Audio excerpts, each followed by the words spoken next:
तेजोमही देहि। ओम वीर्यमसि वीर्यमही देहि।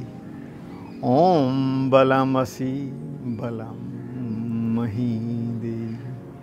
ओम ओजोऽसि ओजोमही देहि। देखिए, वेद ने कितना उत्तम संदेश दिया है कि हे मनुष्य, तू परमात्मा से क्या क्या मांगेगा। तेजोऽसि तेजोमही देहि। जिस तरह का तुझ में तेज है वो तेज मुझ में दे। मेरे को शारीरिक, मानसिक, आध्यात्मिक तेज दे, ताकि इस संसार में रहते हुए तेरी इस प्रकृति का मैं आनंद ले सकूं। और उसके बाद तेजोऽसि तेजोमही देहि। ओम वीर्यमसि वीर्यमही देहि। मेरा एक एक सेल तेरी शक्ति से भरपूर होना चाहिए। हर माइटोकॉन्ड्रिया एनर्जी से भरपूर होना चाहिए। हर लाइसोसोम में दुश्मन को ख़त्म करने की ताकत होनी चाहिए, ताकि कोई बैक्टीरिया, कोई वायरस, कोई फंगस मेरे अंदर एंटर ना कर सके।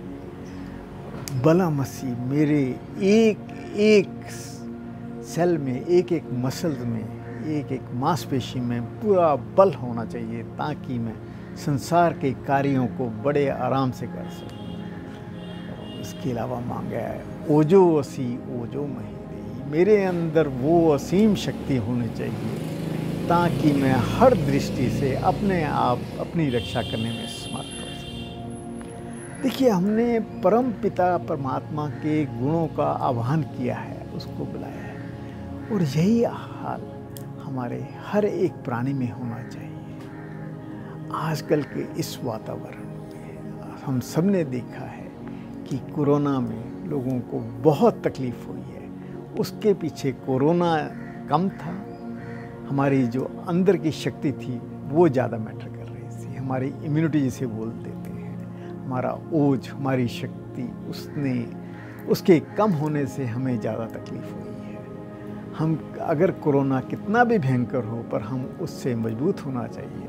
हमारे अंदर वो शक्ति होनी चाहिए ताकि हम किसी भी वायरस को एनगल्फ करने में समर्थ हों, उसको मारने में समर्थ हों, अपने आप को उससे रक्षा करने में समर्थ हों।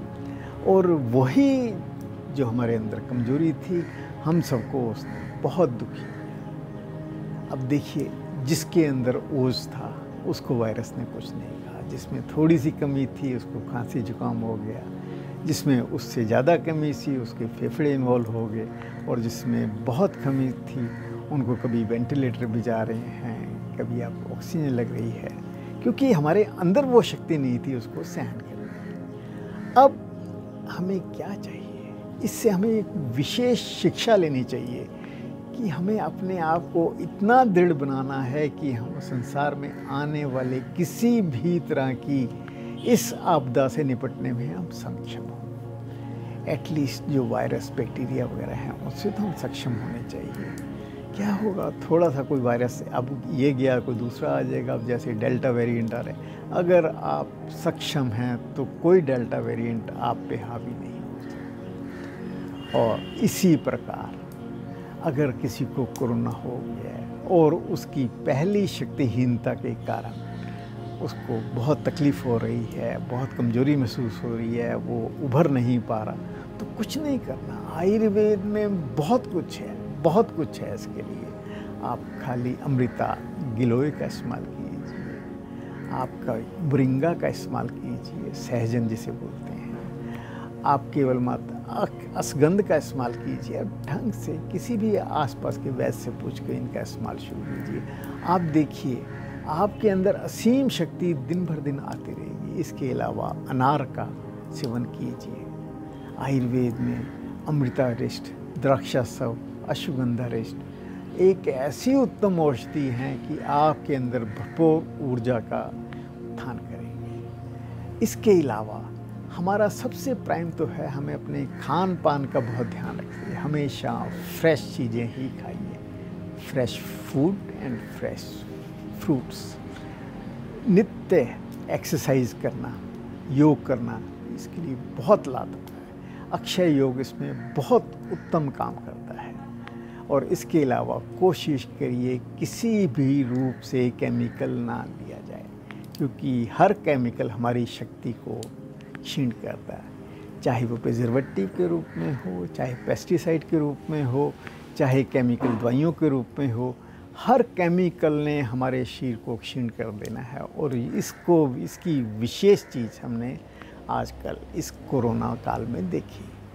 तो अपने आप को सक्षम रखने के लिए आपको आहार विहार और एक निद्रा का बहुत ढंग से आपको इस्तेमाल करना है। कम से कम 6 से 8 घंटे की नींद आपको पूर्ण होना चाहिए।